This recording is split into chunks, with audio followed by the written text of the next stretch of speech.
امریکی صدر کا ایران کے خلاف حملے روکنے کا اعلان، تہران کے خلاف نئے حملوں کی منظوری نہیں دی۔ میڈیا رپورٹس کے مطابق صدر ٹرمپ سفارتی کوششوں کو ایک اور موقع دینا چاہتے ہیں۔ ٹرمپ کا ایران سے مذاکرات جاری ہونے کا بھی دعویٰ۔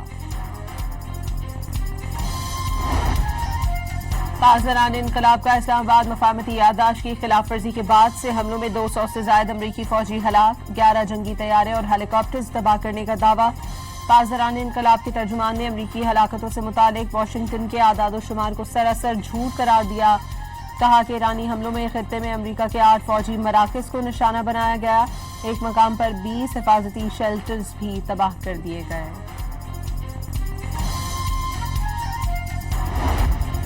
کشیدہ صورتحال میں حوثی اور سعودی عرب کے درمیان رابطہ، عمان میں حوثی تحریک کے سیاسی بیورو کے ترجمان کی اعلیٰ سطح سعودی وفد سے ملاقات۔ تحریک کے ذرائع نے بتایا کہ اس ملاقات کا مقصد علاقائی سیکیورٹی اور استحکام کو فروغ دینا ہے۔ ایران نے بھی مذاکرات تنازع کا واحد حل قرار دیا۔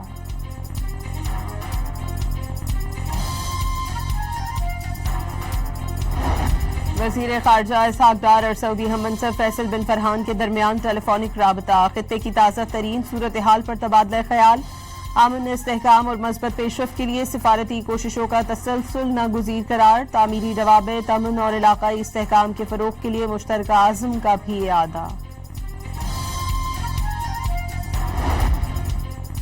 ایران کے تجارتی جہاز پر حملے کے بعد یوکرین کے ناظم الامور کی ایرانی وزارت خارجہ طلبی، حملے کی مذمت اور شدید احتجاج ریکارڈ کرایا۔ حکام کے مطابق حملے کے نتیجے میں ایرانی تجارتی جہاز میں دھماکہ ہوا، جس سے ایک اہلکار جاں بحق اور دوسرا زخمی ہوا۔ تہران نے واقعے کو جارحیت قرار دے دیا۔ یوکرینی افواج نے بحیرہ کیسپین میں مبینہ طور پر ہتھیار لے جانے والے روسی بحری جہاز کو نشانہ بنایا، یوکرینی صدر کا دعویٰ۔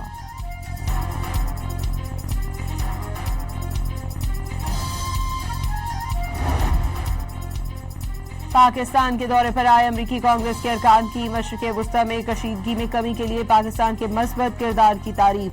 پاکستان اور امریکہ کے درمیان تعلقات تاریخ کی بلند ترین سطح پر قرار دے دیے، مستقبل میں دونوں ممالک کے تعلقات مزید مضبوط ہونے کی خواہش کا اظہار۔ جنوبی وزیرستان میں خوارج دہشت گردوں کا سیکیورٹی چیک پوسٹ پر حملہ، فورسز کی جوابی کارروائی میں خودکش بمبار سمیت 4 دہشت گرد ہلاک، بارود سے بھری گاڑی چیک پوسٹ سے ٹکرانے کی کوشش ناکام بنا دی گئی۔ راولپنڈی میں رات گئے مریم اورنگزیب اور حنیف عباسی کی قیادت میں نون لیگ کی ریلی، پنجاب کی سینئر وزیر نے آزاد کشمیر میں محرومیوں کے ازالے کے لیے نون لیگ کی جیت ضروری قرار دے دی۔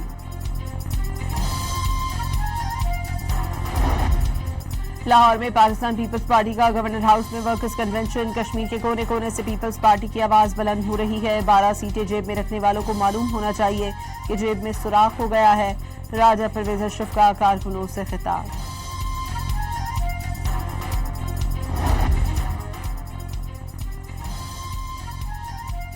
نون لیگ اور پیپلز پارٹی ہر الیکشن سے پہلے عوام کو بے وقوف بناتے ہیں، الیکشن گزرنے کے بعد دوبارہ اتحاد کر لیتے ہیں۔ چیئرمین پی ٹی آئی نظریاتی کی تنقید، دونوں پارٹیوں پر معاشی تباہی کا الزام۔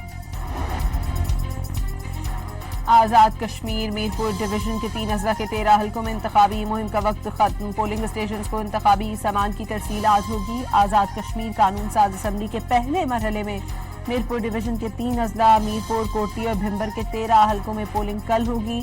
نون لیگ، پیپلز پارٹی، استحکام پاکستان سمیت مختلف جماعتوں اور آزاد حیثیت سے 296 امیدوار میدان میں ہیں۔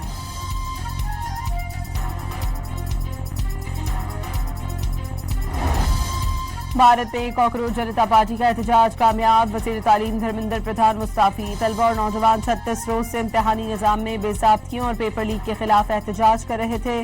وزیر تعلیم کے استعفے کے اعلان کے ساتھ یہ احتجاج جشن میں تبدیل، کاکروچ جنتا پارٹی کا احتجاج ختم کرنے کا اعلان۔